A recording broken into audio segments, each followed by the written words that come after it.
Iya.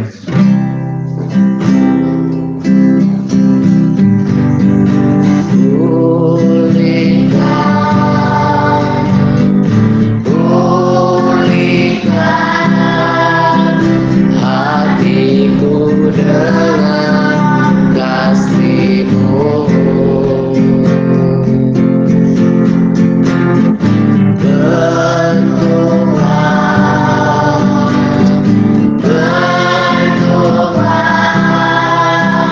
Hatiku jadi seperti-Mu.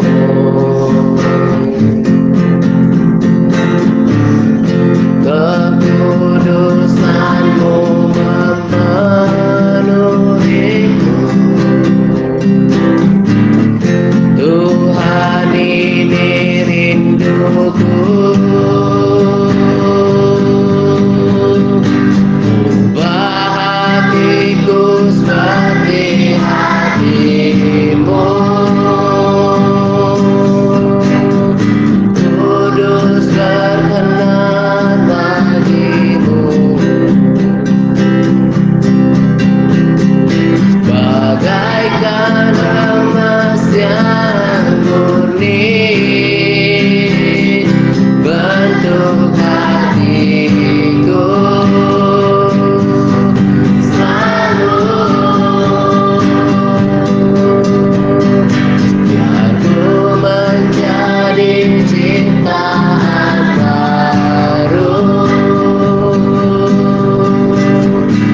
Shalom semuanya.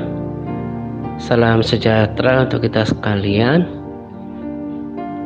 Pada kesempatan ini, pada edisi khusus RSSP kali ini, video sharing kita, saya hanya ingin membagi motivasi sederhana bagi kita yang saya ambil dari beberapa pesan hamba Tuhan yang menurut saya sejauh ini adalah orang-orang yang berjalan dalam pimpinan Roh Kudus gitu ya. Sesungguhnya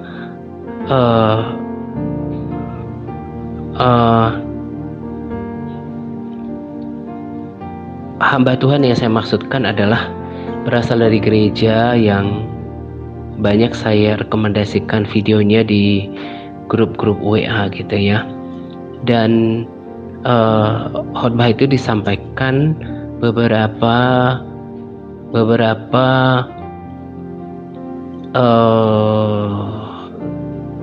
minggu yang lalu, sebetulnya masih dalam bulan Desember gitu ya, sebagai wejangan daripada beliau untuk jemaatnya dalam memasuki tahun yang akan datang. Lalu saya juga menyaksikan video dari seorang nabi yang menyampaikan nubuatannya untuk tahun 2024 gitu ya. Nah, di dalam video tersebut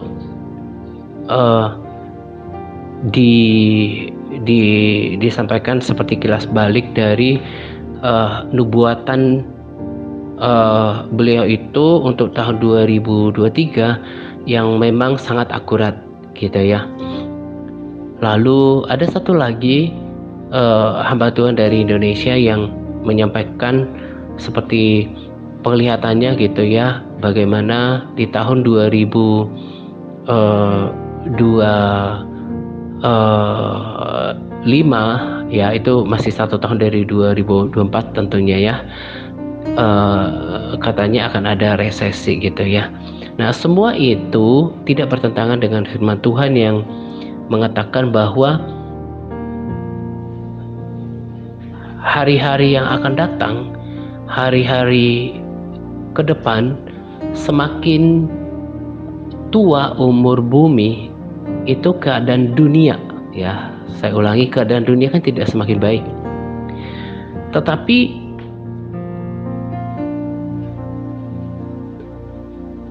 kemudian bahwa ada pengecualian ya, ada pengecualian kepada mereka yang hidup di dalam kebenaran, hidup di dalam persekutuan dengan Tuhan. Tempo hari saya bagikan di ini saya sedang berbicara tentang persekutuan dengan Tuhan gitu ya.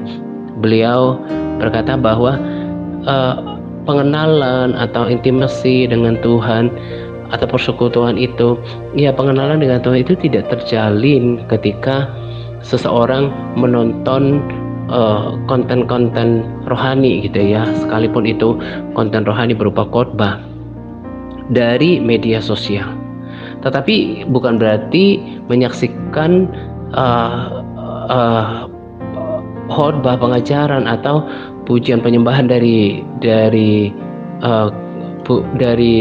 sosial media atau seperti YouTube itu bukan berarti tidak ada gunanya ya. Itu bermanfaat, itu membangun. Tetapi kalau kita mau mengenal Tuhan, itu tidak ada cara yang direkomendasikan selain memang menyediakan waktu bergaul, mengenal Tuhan di dalam persekutuan, di dalam doa. Nah, tadi saya kan garis bawahi ada dua hal yang membuat orang-orang tertentu kemudian bisa bertahan, bahkan mendapatkan pengecualian seperti bangsa Israel di tanah Goshen ketika keadaan dunia tidak baik, adalah mereka yang memang hidupnya berkenan di hadapan Tuhan karena hidup di dalam kebenaran, lalu kemudian memiliki persekutuan dengan Tuhan. Nah, itu yang saya mau tegaskan di dalam sharing khusus untuk mengantarkan kita di tahun 2024 gitu ya. Jadi apa yang saya bagikan di waktu-waktu yang lalu ya, ini sudah mau memasuki 9 tahun ya pelayanan untuk tahun depan. Itu yang saya hidupi dan itu yang membuat saya bertahan sampai sekarang, yaitu dua pokok utama ini yang saya tidak pernah tinggalkan dan membuat saya tetap memiliki harapan yang kuat di dalam Tuhan, tidak undur di dalam Tuhan, karena saya tetap menjaga yang namanya persekutuan pribadi dengan Tuhan. Itu yang saya lakukan hari-hari ini, terlebih ketika anak-anak rehat di kurang lebih menjelang pertengahan Desember gitu ya, sampai sekarang ya, ini masih akhir Desember saya buatkan rekaman ini. Saya pakai waktu yang berharga untuk melakukan hal-hal yang dulu saya sangat sukai ya, yaitu membangun persekutuan dengan Tuhan. Bahkan salah satu yang kebiasaan saya ya, yang udah putaran keberapa gitu ya, udah puasa 40 hari keberapa ini, mungkin keempat kali ya, dari sejak saya dulu pernah ambil puasa 40 hari berturut-turut. Sekalipun memang belakangan ini saya gak lakukan sampai sore ya, karena memang itu berpuasa berturut-turut sampai 40 hari itu bukan sesuatu hal yang mudah dilakukan gitu ya, apalagi kita punya kegiatan. Hanya dengan pertolongan Tuhan saya sadari saya bisa lakukan sampai sekarang ya. Ini saya rekaman pada hari Sabtu malam habis doa malam. Ini persis baru 1 minggu. Jadi kalau nanti dibagikan akhir tahun menjelang pergantian tahun, lagi mau masuki minggu kedua untuk puasa 40 hari, rasanya keempat kalinya sejak di dalam pelayanan inilah tepatnya ya gitu. Dan butuh sekitar 6,5 mingguan kan untuk mencapai 40 hari, dan saya perkirakan tanggal 1 Februari pasnya 40 hari saya lakukan ini. Saya mau sampaikan bahwa saya tidak sedang pamer kegiatan rohani atau aktivitas rohani kepada para sahabat di sini. Saya hanya mau berikan kesaksian, contoh hidup, teladan hidup yang praktek nyata dari kekristenan saya gitu ya, yang kemudian saya rindu kita mengikutinya ya. Puji Tuhan beberapa sahabat sudah pernah melakukannya, saya tidak tahu mereka sudah yang keberapa kali. Dan ini bukan sebuah paksaan, karena ibadah itu harus datang dari dorongan. Nah, saya sendiri hampir saja selalu begitu ya. Jadi hampir saja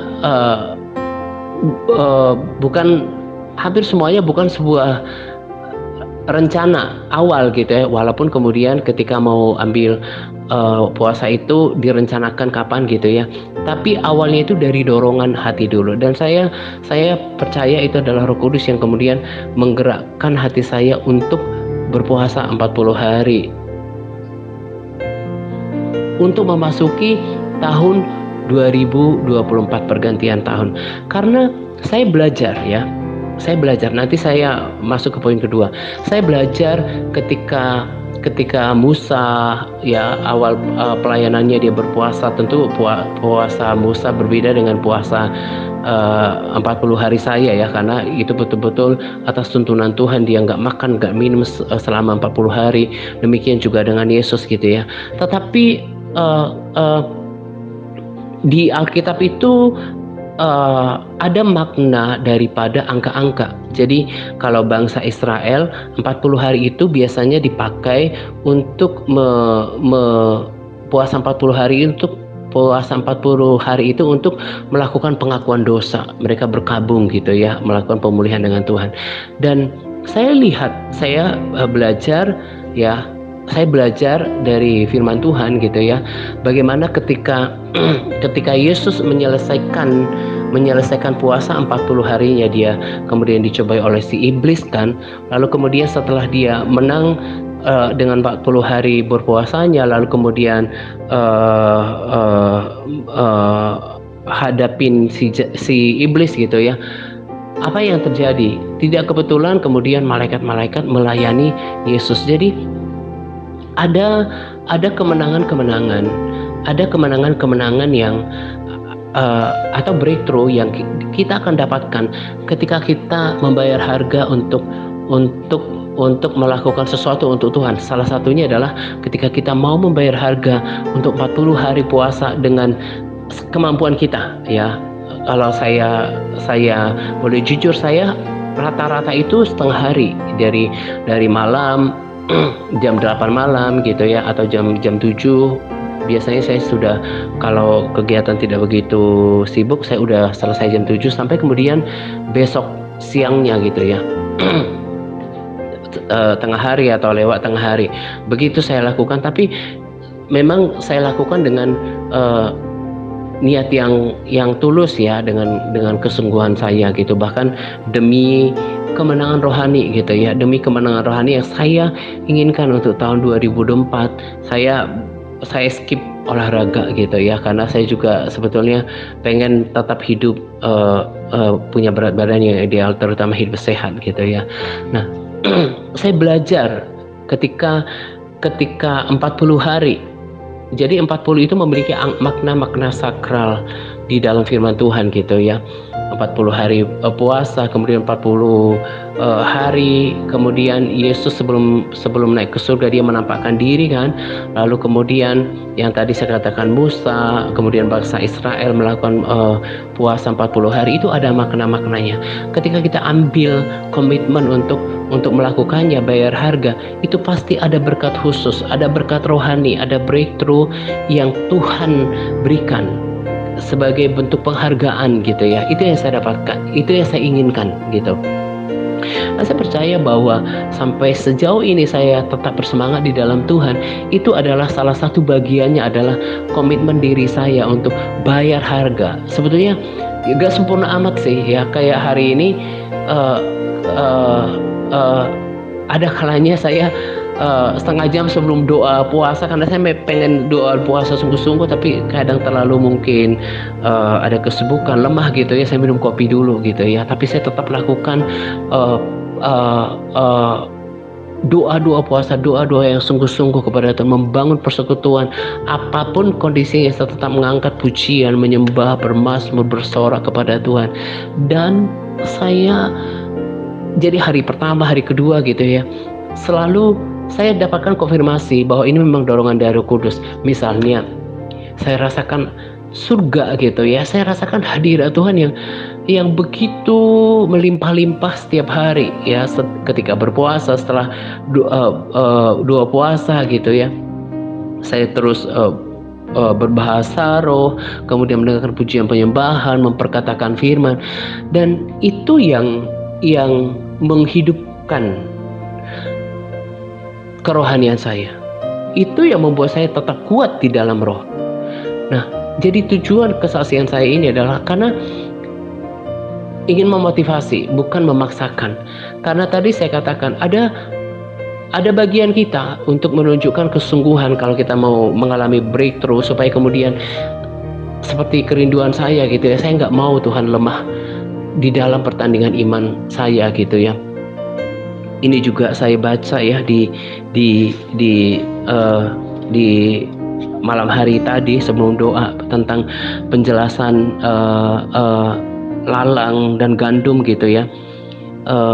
Saya baca beberapa ayat saja ketika Yesus berkata seperti ini, anak mengumpulkan segala sesuatu yang menyesatkan dan semua orang yang melakukan kejahatan dalam kerajaannya. Ini di Matius 13 ayat 41, lalu kemudian 42, semuanya akan dicampakkan ke dalam dapur api. Di sana akan terdapat ratapan dan ketakan gigi. Pada waktu itulah orang-orang benar akan bercahaya seperti matahari dan dalam kerajaan Bapa mereka. Siapa bertelinga hendaklah yang mendengarkan. Saya renungkan ini, bagaimana sebetulnya sebuah fakta yang harus sebetulnya kita sadari, bahwa ini akan menjadi sebuah kenyataan ketika nanti akan ada kelompok orang yang hidupnya jahat, yang hidupnya tidak melakukan kebenaran, dan mereka kalau sampai menyadari ini betul-betul, mereka harusnya gentar, dan demikian juga buat kita gitu ya. Ini yang membuat saya gentar ya, bagaimana saya membayar harga untuk hidup di dalam kebenaran, karena itu pasti akan ada ketika penghakiman terjadi gitu ya. Nah, itu yang saya rindukan. Kenapa saya ambil masa-masa seperti ini untuk seperti untuk seperti restart kerohanian yang semangat yang baru, karena saya nggak mau gagal dalam mengikut Tuhan. Itu yang salah satu peringatan penting bagi diri saya gitu. Saya lihat ya beberapa berita belakangan ini di YouTube, ada musisi di salah satu kota besar di Jawa. Mereka manggung di daerah di hotel bintang 5, dan menurut hasil pemeriksaan bahwa mereka itu kebanyakan alkohol ya, berarti mabuk kan, pemabuk. Yang membuat miris adalah pakai salib gitu. Memang saya tidak sedang mengatakan penghakiman, tapi adalah terlalu riskan bagi orang Kristen untuk kita kan tidak tahu the last minute-nya seperti apa. Siapa tahu mereka, dan itu memang kerinduan hati saya ya, orang-orang yang pernah mengenal Tuhan, ya mungkin gak sungguh-sungguh selama hidupnya, tapi di akhir-akhir hidupnya, the last minute-nya mereka bertobat gitu. Tapi itu kan terlalu riskan, terlalu berisiko untuk bertobat gitu, apalagi dalam keadaan mabuk. Bagaimana mau menyadari semua dosa-dosanya gitu ya. Lalu kasus yang juga ramai ya, salah seorang mantan pejabat publik yang juga sepertinya percaya Yesus ya dari namanya, kemudian sedang dalam proses hukum, kemudian meninggal gitu ya. Saya punya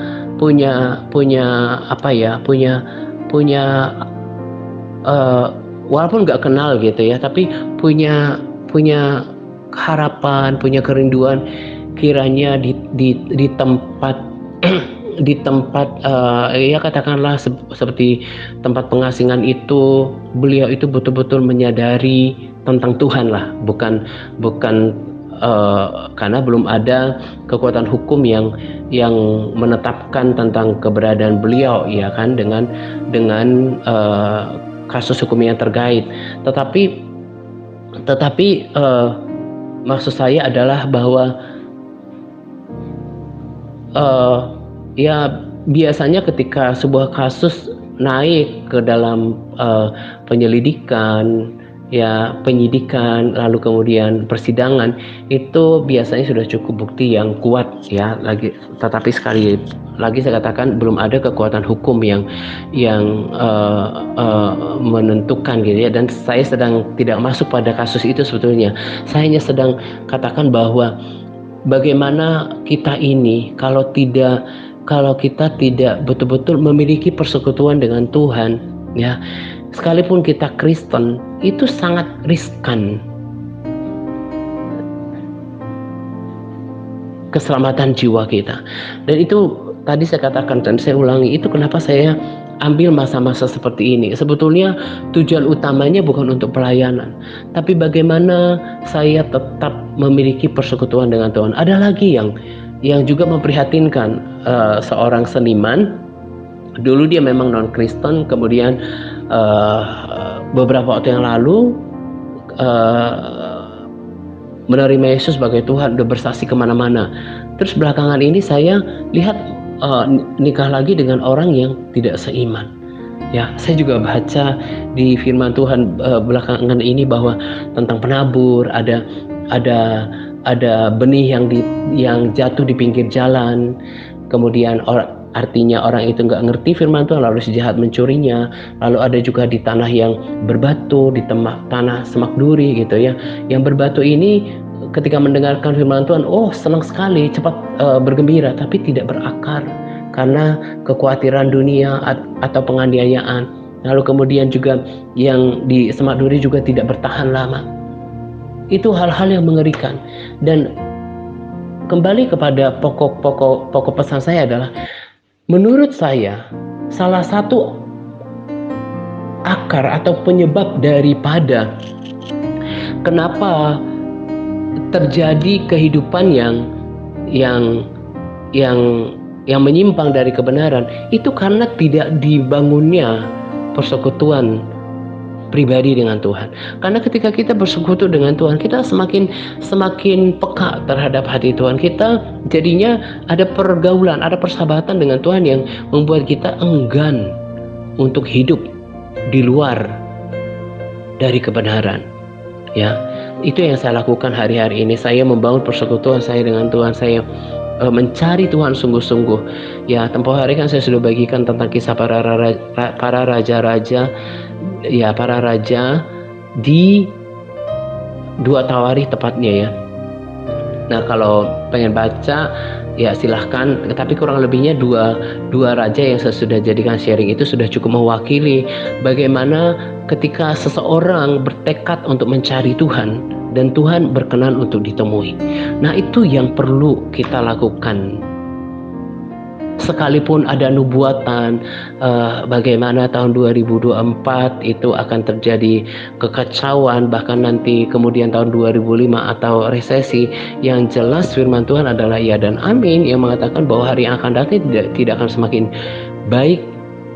Kita lihat saja dari tahun 2020 ya, kurang lebihnya yang sudah kita lewati 3-4 tahun yang lalu gitu ya. Bagaimana keadaan yang dari 2020 ke sekarang kan tidak lebih baik, walaupun COVID-nya sudah tidak ada lagi seperti dulu lockdown gitu ya. Tapi apa yang saya sampaikan dulu bahwa memang karena saya memang berani mengatakannya dari firman Tuhan, karena ada dasarnya, apa yang saya sampaikan dari apa yang saya dapatkan memang akan menjadi semakin berat gitu. Tapi apa yang membuat kita kemudian tetap teraliri kerohaniannya, kemudian kita tetap bisa segar karena kita mendapatkan asupan air yang cukup nancap di sang sumber kehidupan itu terjadi. Salah satunya ya, yang merupakan salah satu dari pesan sharing saya kali ini untuk memasuki tahun 2024 adalah bagaimana kita memiliki kedekatan dengan Tuhan, kita memiliki persekutuan dengan Tuhan, dan saya bayar harga untuk itu. Lagi-lagi saya katakan, saya tidak lakukan ini untuk pelayanan utamanya, apalagi untuk mencari hal-hal yang duniawi gitu, bukan. Tapi karena saya mau mengakhiri pertandingan finish well, sampai akhirnya aku tetap setia dan hidup di dalam kebenaran. saya perhatikan ya, beberapa di antara kita yang di grup WA, saya kan bicaranya kita yang di grup WA, dan saya rasakan bagaimana sudah mengalami kekalahan, padahal ini belum ada apa-apanya dibanding tahun-tahun yang akan datang. Sekarang saja sudah KO, bagaimana kemudian nanti di tahun-tahun yang akan datang. Tapi kenapa kemudian saya bukan memegahkan diri, saya masih tetap berapi-api, saya tetap bersemangat, apalagi nanti saya bagikan tentang bagaimana Bible study saya di rumah gitu ya. Itu kenapa ada orang yang kuat, tetap bersemangat, tetap, tadi saya katakan saya menikmati surga ketika saya melakukan puasa ini gitu ya. Itu sebagai konfirmasi bagaimana saya tahu ini adalah dorongan dari Roh Kudus buat saya di tepatnya hari Minggu 24 ya, saya mulai untuk berpuasa gitu ya. Saya betul-betul bersukacita. Saya dapatkan berkat rohani, persekutuan, hadirat Tuhan, damai sejahtera, kekuatan yang baru dari puasa ini. Ya, mencari Tuhan diawali dengan saya dapatkan pesan dari raja-raja di kitab Tawarikh, kemudian ada dorongan itu saya lakukan dan saya dapatkan kesegaran di batin saya, di dalam kerohanian saya. Itu yang saya rindukan untuk kita lakukan. Yang tadi saya katakan, kenapa beberapa kita kok kayaknya seperti, saya bingung, ini sebenarnya masih ada nggak ya? Misalnya sahabat ini atau saudara ini masih ada nggak ya? Atau cuman ada di grup, ya mungkin ada beberapa keuntungan seperti di grup ini kan kita didoakan gitu ya, akhirnya tetap bertahan di sini, tapi sebetulnya udah mati secara rohani. Dan jangan merasa aman dengan itu ya, sebab bukan soal itu, tapi bagaimana kita memiliki persekutuan pribadi dengan Tuhan ya. Itu yang saya kerjakan hari-hari ini, dan itu pesan saya untuk kita yang masih mau bangkit gitu ya, karena apapun yang saya berikan termasuk firman Tuhan, kalau tidak ada hati yang merespons, ini juga tidak akan pernah berdampak apa-apa bagi dirinya. Jadi bangun persekutuan dengan Tuhan, cari Tuhan. Memang berpuasa itu bukan hal yang mudah, tapi bisa dilakukan dengan 2 kali puasa Daniel bagi yang mau gitu ya, atau lakukan puasa semampunya. Tuhan tahu kemampuan kita, yang Tuhan lihat adalah motivasi hati kita. Ini yang membuat kita bertahan. Kalau kita memiliki persekutuan dengan Tuhan, semakin mengenal Tuhan, kita akan aman karena kita kenal siapa Tuhan yang kita ikuti. Ya, kita akan punya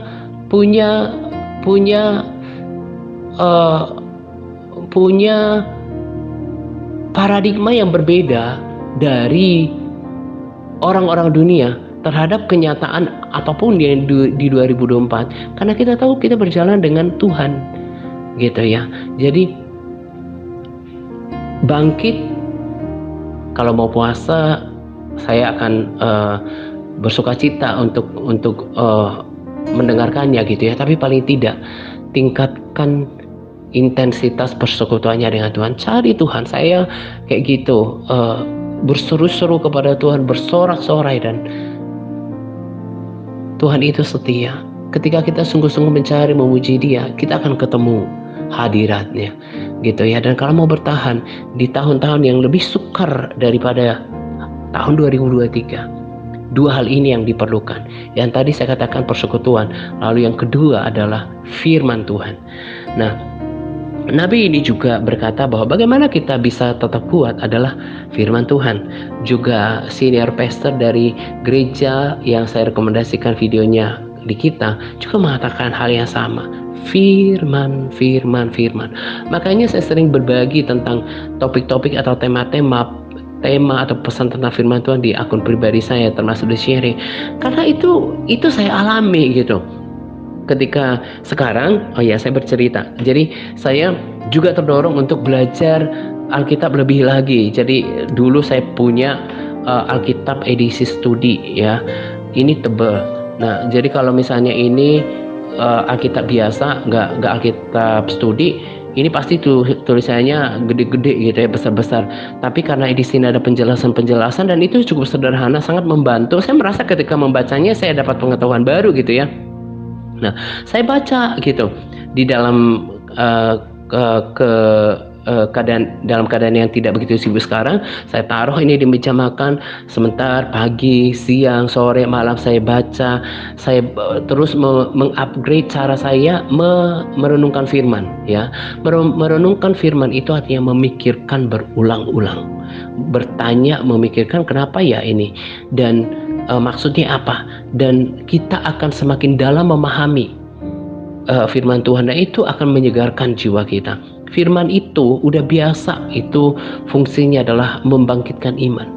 Firman Tuhan itu akan membangkitkan iman, dan firman itu akan berbicara, karena firman itu adalah Allah sendiri. Itu akan memberikan nutrisi banyak sekali kalau dijabarkan. Mendengar suara Tuhan sendiri itu dari firman Tuhan. Itu yang saya kerjakan. Selain berpuasa, saya tentu banyakin berdoa saya, berbahasa rohnya. Tapi nggak boleh lupa, ini justru yang tadi saya bagikan tentang persekutuan. Tapi justru yang paling utama, yang pertama sebetulnya adalah, walaupun yang kedua saya bagikan, yang utama itu adalah firman Tuhan. Ya, tadi kan saya sudah singgung tentang perumpamaan Yesus. Ternyata ada orang yang dengar firman Tuhan tapi nggak ngerti. Banyak sekali orang Kristen yang kayak gitu. Dia nggak banyak ngerti firman Tuhan, sudah nggak banyak ngerti, nggak mau belajar lagi. Nah, itu salah siapa? Itu kan tentunya bukan salah Tuhan. Nah, diambillah sama si jahat firman itu, akhirnya hilang gitu aja. Ya, dengan belajar ya, apalagi saya melayani dan akan berbeda ya, terlepas dia berlatar belakang teologi atau enggak gitu ya. Ini intinya adalah dia banyak belajar ya, akan berbeda cara menyampaikan pengertian, pemahaman, kedalaman firman Tuhan oleh seseorang yang dia banyak belajar. Ya, banyak belajar entah dari khotbah-khotbah, oh dia ngerti, oh ini loh maksudnya ketika dia dengarkan hamba Tuhan yang cakap mengajar, ditambah dia baca dari, seperti misalnya saat ini saya belajar dari Alkitab edisi studi gitu ya. Itu akan semakin membuat saya pribadi itu semakin tercengang ya, semakin terkagum, semakin menyukai, semakin semakin menggemari firman Tuhan. Saya juga beberapa kemarin atau tadi ya, saya renungkan bahwa sebetulnya dulu sebelum bertobat pun, ketika SMP dengar saat saya menonton film Yesus yang dulu ditayangkan di TVRI gitu ya, saya baca Alkitab. Dari situ saya sebetulnya dari dulu saya udah punya kerinduan untuk punya kemauan untuk baca Alkitab ya, punya kemauan, walaupun itu hanya 2 kitab pada dasarnya waktu itu Matius, Mazmur gitu ya. Ketika dulu bertobat, ketika kuliah, kemana-mana saya bawa Alkitab gitu. Dan semakin sekarang firman Tuhan itu sudah melekat dengan hidup saya. Entah Tuhan jawab doa saya, entah keadaannya baik atau tidak, firman Tuhan itu sudah menjadi makanan saya, udah menjadi sesuatu yang melekat gitu ya. Kalau melekat itu berarti kan, misalnya kalau bahkan lagi sibuk atau kurang konsentrasi karena beberapa sebab pun, mungkin tidak terlalu maksimal memahaminya, tapi firman Tuhan itu udah kehidupan saya gitu. Nah, itu yang membuat saya kuat sampai sekarang ya. Apa yang diciptakan di alam rohani ketika saya membaca, memahami, oh ternyata gitu ya, ternyata gitu loh, ternyata gitu ya, ternyata Tuhan begitu ya, ternyata kisahnya begini ya. Itu bukan cuma pengertian kayak kita baca buku teks pengetahuan, bukan seperti itu, karena firman itu penuh kuasa, dan itu yang berbicara adalah suara Tuhan sendiri ya, suara Tuhan yang membuat rusa beranak, suara Tuhan yang mendesau, yang menciptakan. Itu kan ada di dalam firman. Itu akan firman Tuhan. firman suara Tuhan yang di dalam tulisan, dan itu berkuasa. Itulah yang seperti membangun kekuatan supranatural di dalam diri saya, membuat saya tetap beriman, membuat saya yakin, membuat saya dekat dengan Tuhan, mendengar suara Tuhan. Ada banyak hal saya kemudian mencatat ya, namanya juga membaca Alkitab edisi studi, dan memang saya selama ini kan kebanyakan baca di di smartphone atau di tablet saya baca Alkitab, tapi sekarang kayak punya sensasi baru, apalagi di Alkitab studi. Saya sangat menggemarinya, saya suka sekali, dan saya tahu hati saya kalau dulu saya katakan punya kemauan, kalau sekarang udah punya kecintaan terhadap firman Tuhan, karena firman Tuhan bagi saya itu dengerin suara Tuhan. Kalau kita lakukan ini bukan cuma rutinitas, apalagi apalagi keterpaksaan gitu ya. Kalau kita lakukan itu cuma rutinitas, ya no wonder kita nggak dapat apa-apa. Tapi kalau kita lakukan dengan kecintaan, saya nggak mau tahu tentang banyak hal. Ya misalnya tentang kekhawatiran, ketakutan, saya hanya mau percaya aja. Saya baca, saya dengar suara Tuhan, saya mau dengar suara Tuhan, saya kemudian juga memframe atau ya seperti shape my mind untuk memberikan kayak pandangan bahwa ini suara Tuhan loh, ini caranya Tuhan berbicara, ini loh firman Tuhan, dan saya betul-betul dengarkan. Saya baca kayak pelan-pelan gitu ya, saya baca satu perikop, lalu saya liatin penjelasannya, saya baca, saya sangat menikmatinya, dan bagi saya itu adalah sebuah sukacita karena saya bisa sampai pada tahap itu. Dan saya berharap 2024 selain saya tidak undur, saya malah melangkah lebih lagi di dalam persekutuan dengan Tuhan, di dalam pengenalan akan Tuhan, sehingga apapun tantangan di yang akan datang, saya bertambah-tambah dalam keteguhan iman, saya bertambah-tambah dalam mengasihi Tuhan, takut akan Tuhan, semangat, dan juga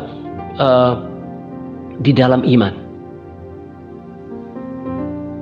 Hidup mencintai firman Tuhan, hidup membangun persekutuan, spending time. Itu yang saya kerjakan. Pagi ya, subuh seperti biasa, kemudian siang saya seperti apapun keadaannya sampai saya pasti memuji Tuhan, berseru, bermazmur, berbahasa roh. Kalau udah dapatkan hadirat Tuhan, itu malah bisa berlanjut. Habis ngopi lagi, udah buka puasa, saya langsung setel lagi dari YouTube music ya. Itu juga kan kurang lebih seperti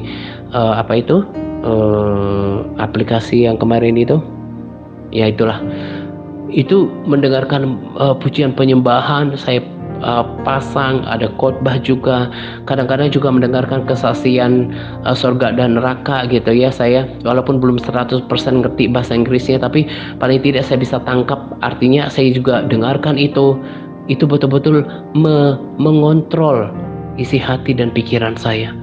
Seluruh keberadaan saya itu perlu memiliki iman yang hidup ketika Yesus datang.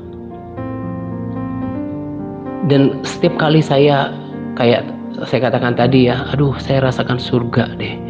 Dan juga konfirmasi yang kedua bahwa waktunya saya puasa gitu ya. Saya tahu ketika saya klik dengan apa yang dikatakan oleh Nabi ini. Memang tahun 2024 tentu berat ya, lebih berat dari tahun 2023 gitu, dan perlu mempersiapkan kuda-kuda untuk kemudian tetap teguh di dalam mengikut Tuhan gitu ya. Bukan seperti yang saya katakan tadi, seorang seniman yang udah bersaksi kemana-mana, terus kemudian ya mungkin saja dia kecewa terhadap orang terdekatnya gitu ya, tapi menurut saya akarnya bukan di situ. Dianya sendiri nggak berakar di dalam Tuhan. Makanya yang saya ajarin di dalam pelayanan ini itu kan setara dengan termasuk hamba Tuhan senior pastor atau pengajaran dari gereja Tuhan yang saya bagi, gereja Tuhan gereja yang saya bagikan videonya di grup-grup WA, termasuk juga Nabi ini. firman, firman, firman, firman. Orang kalau gagal berakar di dalam firman Tuhan, itu nggak mungkin bisa bertumbuh dalam kerohanian, nggak bisa. Nah, jadi terus itu kerinduan hati saya. Jadi ketika tadi saya katakan saya merasakan surganya Tuhan, aduh, damai sejahtera, sukacita, bahagia sekali ketika harus membayar harga ya, berpuasa lagi, tapi itu lebih daripada terbayarkan ketika rasakan hadirat Tuhan. Nah, untuk bisa bertahan di 2024, ini yang mau saya katakan. Cari Tuhan. Kalau tidak bisa berpuasa, ibadahnya sungguh-sungguh cari Tuhan. Firman Tuhan juga lebih lagi. Belajar sungguh-sungguh. Rindukan Tuhan, rindukan firman-Nya, dan itu akan membuat tetap bersemangat. Saya nggak bisa paksa setiap orang untuk melakukan apa yang saya sampaikan, tetapi bagian saya adalah sudah menyampaikannya. Dan saya akan melihat mereka yang punya hasrat yang sama juga akan tetap berdiri teguh untuk tahun 2024. Nah, ini yang saya mau sampaikan pada edisi sharing khusus kali ini di tahun baru ini. Ya, saya ucapkan selamat tahun baru untuk kita semuanya. Doa dan harapan saya adalah itu. Kita tetap berdiri teguh di dalam Tuhan untuk tahun yang akan datang. Tidak satu pun yang ketinggalan. Saya memang berdoa, apalagi di masa-masa puasa, saya adakan jadwal-jadwal khusus untuk doakan pelayanan di Jambi, untuk Tuhan supaya bangkitkan semangat orang-orang yang salah yang di TRC gitu ya, berikan mereka, bangkitkan kembali semangat mereka ya, berikan kesungguhan. Saya juga bertobat kalau ternyata ada yang tidak bersungguh-sungguh, kalau ternyata ada yang mengeraskan hati. Tapi kan itu akan apa ya, itu kayak baru gayung bersambut ya, ketika ada respons dari setiap hati kita ya. Jadi tadi saya katakan saya sudah lakukan bagian saya gitu ya, karena saya mau lakukan yang terbaik, yang maksimal saya bisa lakukan dalam melayani. Tapi kemudian kan keputusan di tangan kita masing-masing. Berbahaya bagi kerohanian kita dan terusannya kepada keselamatan kita kalau kita tidak bayar harga untuk melakukan dua bagian kita ini, untuk selalu bergaul karib dengan Tuhan, mulai dari pembacaan firman, merenungkannya, memperkatakannya ya, lalu kemudian kalau kita berkomitmen untuk mencari Tuhan ya. Kebanyakan kita itu begitu ya, malas, kemudian lebih mengikuti kedagingannya gitu ya. Kalau saya sudah katakan pada diri saya, kalau sudah terlanjur basah mandi sekalian, kalau saya sudah serahkan cita-cita saya kepada Tuhan gitu ya, entah seperti apapun pelayanan yang saya yang dipercayakan, itu bukan soal itu, tapi bagaimana saya sudah menyerahkan cita-cita saya kepada Tuhan, menggantikannya untuk ikut Dia sungguh-sungguh. Saya mau sungguh-sungguh dalam hati, dalam sikap hidup, dalam mengikuti Dia. Saya nggak mau tukarkan pengiringan saya dengan Tuhan dengan cuma malas, menjadi putus asa, kemudian khawatir atau kecewa, marah sama Tuhan. Itu saya nggak mau. Saya mau tetap menghamba dan percaya kepada Tuhan apapun yang Tuhan izinkan dalam kehidupan saya. Saya punya kerinduan supaya setiap orang yang pernah mendengar motivasi dari diri saya punya tekad yang sama, untuk kita sama-sama masih bisa menyala-nyala ya dalam mengikut Tuhan, bukan cuma tahun 2024 tapi seterusnya sampai pertandingan iman selesai, seperti saya katakan, finish well ya. Ini saja yang saya mau sampaikan untuk kita. Tuhan Yesus memberkati kita senantiasa dan semangat Pak.